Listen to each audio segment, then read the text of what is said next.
નમસ્કાર દર્શક મિત્રો, ગુજરાત ડિવિઝન ન્યૂઝમાં આપનું હાર્દિક સ્વાગત છે। સમાચાર છે, દેવગઢ બારિયા પીપલોદ માર્ગ પર વરસાદે ખોલી પોલ, મોટા ખાડાઓથી વિદ્યાર્થીઓ અને વાહન ચાલકો પર વધ્યું અકસ્માતનું જોખમ। દાહોદ જિલ્લાના દેવગઢ બારિયાથી પીપલોદ જતા મુખ્ય માર્ગ પર સતત વરસાદના કારણે અનેક સ્થળોએ મોટા ખાડાઓ પડી ગયા છે। માર્ગ પર વરસાદી પાણી ભરાઈ રહેતા ખાડાઓ દેખાતા ન હોવાથી વાહન ચાલકોને ભારે મુશ્કેલીનો સામનો કરવો પડી રહ્યો છે।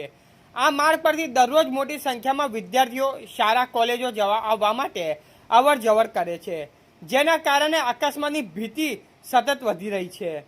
સ્થાનિકોના જણાવ્યા મુજબ રસ્તાની હાલત એટલી બિસ્માર બની ગઈ છે કે બાઇક ચાલકો અને નાના વાહનો ખાસ કરીને વધુ મુશ્કેલી પડી રહી છે।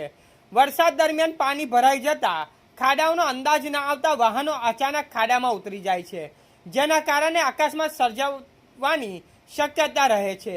અનેક વાહન ચાલકોને પોતાના વાહનોને પણ નુકસાન સહન કરવું પડી રહ્યું છે। સ્થાનિક ગ્રામજનોએ માર્ગનું તાત્કાલિક સમારકામ કરવાની માંગ ઉઠાવી છે। તેઓનું કહેવું છે કે શાળા શરૂ થઈ ચૂકી હોવાથી વિદ્યાર્થીઓને સુરક્ષા સૌથી મહત્વની છે। સંબંધિત માર્ગ અને મકાન વિભાગ તેમજ જિલ્લા તંત્રએ આ સમસ્યાને ગંભીરતાથી લઈને વહેલી તકે માર્ગનું સમારકામ કરાવે તેવી લોકોની માંગ છે। રિપોર્ટર અલ્કેશ સોલંકી।